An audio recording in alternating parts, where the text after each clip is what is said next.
Hafaday, Guahusi Rob 80. I'm a fellow in the Navigating Home program, working with Guam Coastal Management. At today's summit, experts are gathered from all our different island agencies and partnerships with the goal of finding opportunities to share their expertise. I'm here to ask panelists to think big picture and imagine how their work and the Guam Forest System Plan will create the forests of our future. So Guam Forest System Plan, right, is going to put an island-wide plan into place for lots of little pieces of forest all around the island. This is a future thing, right? We're thinking about the future for our children and things like that. Yeah. What do you envision, hope for the Guam Forest System that's related to the work that you do? With the Guam Forest System Plan, we're trying to conserve areas in which we could go out and enjoy, nature, right? And we want to do that by appreciating what we have now and not what the invasive pest has done. So, so my envision is to, of course, like almost every plan, is to help educate the public. Every time they go out into a conservation forest, it's educating them on the ecosystem services that system provides, and the importance of keeping that system by looking out for invasives, reporting invasive species. Again, always having invasive species in the back of their minds. Okay, like we said right there. Yeah, it's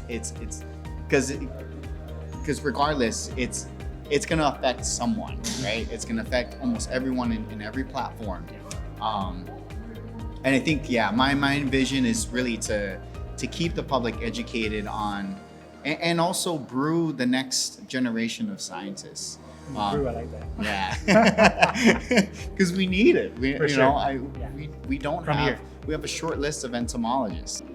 I would hope that we would have better communications and collaborations with all of the other partners that showed up today. To protect the forest is to also prevent things like wildfires from happening. For sure. Me in my new position, to meet all of these partners, to be able to open these conversations with them, especially since I mentioned in there the Community Wildfire Protection Plan. That is a really big collaborative effort to try to get people prepared to prevent these wildfires and respond to them if they do happen in their community. I mean, it sounds really far-fetched, but really restoring Guam to what it used to be. Talking about the native birds. Native birds, native forests, just developing responsibly. I'm not against development. I understand it has to happen, but there are better ways than just clearing land, clearing forests, and saying this is for the betterment of Guam, when it's not. And there's so many countries out there, and I've just been looking through and seeing that are doing it well. How they're communicating, how they're promoting ecotourism and how they're promoting nature into parts of their landscape when they built their hotels or when they built their schools or so forth. We've seen that in third world countries, and I don't see how we cannot, do the same thing. Yeah, for sure. So that's something I wanted to start trying to bring it back or bring into our development process here in the island. And I foresee a lot of more development. I did attend the Governor's Land Summit early this year, and different agencies were talking about their assets and what they want to get to. And everything that they have addressed or presented means well. There is the need of what is it called? Sustainable energy and so forth, right? So to me, it's we do need it, but then let's be more creative as to how we, apply it and use it on our island. So, clearing 600 acres is not probably a great option. I think it's utilizing what we have already on the land. So it's really going back to the land use plan and revamping it, because the land use plan is probably considered outdated. I think we need to start looking at using that mindset of sustainability and adjusting it to where it caters to that. The vision would be that we've protected the perimeter that the community is taking ownership of this site and Protecting it themselves. Yes. And that we have a place where our Zawamti, our healers, will be able to access medicinal plants.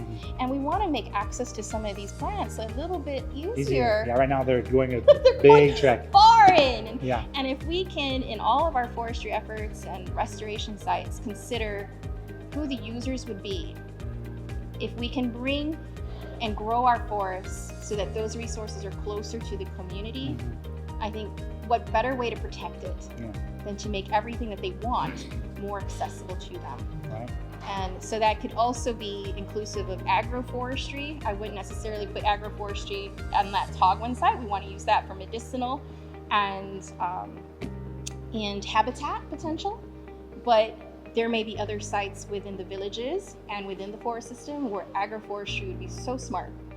Now we're really putting food and potential for food right in the heart of villages. A vision for that location, and this has been shared by many of other foresters who come before me, so this is not unique to me. Okay. But an actual like trail and a trail network that has been designed to prevent the erosion The that's boonie already stomping. out there. To ensure that when we are hiking and we are utilizing these resources, that we understand the importance of hike the trail, stay on trail, pack it in, pack it out, right? Tread lightly in a whole other way. Because every time we go off the trail because it's eroding, we're now expanding that erosion footprint even more. Yeah, reducing the forest. Exactly. And so a delineated trail, which also provides for safety, so emergency responders will have better access for it. But then also consider as you're hiking through that maybe we can strategically place in areas like this fruit trees that as you hike along, hey, got a bilimbinas today on my hike, or whatever other fruit, that we may just plant in strategic points, maybe stopping, what are they, like the viewpoint, the moment? I'm gonna have a sign that says this is the ooh-ah moment, and then you have a fruit tree right there. Great. I mean, how do we use it? What do we want when we're out on these hikes and we're hot and we're tired? Sometimes we just want to stop and take a look at the view. And have a snack.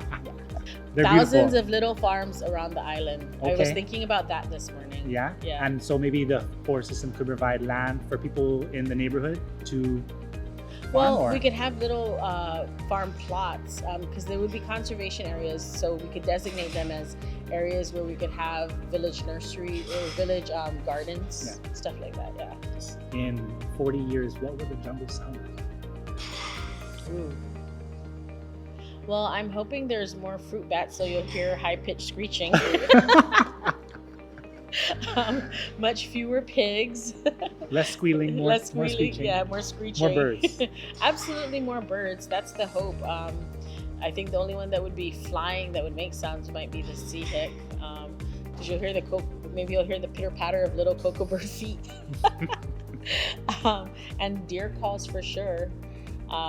And then lots of lizards, I guess.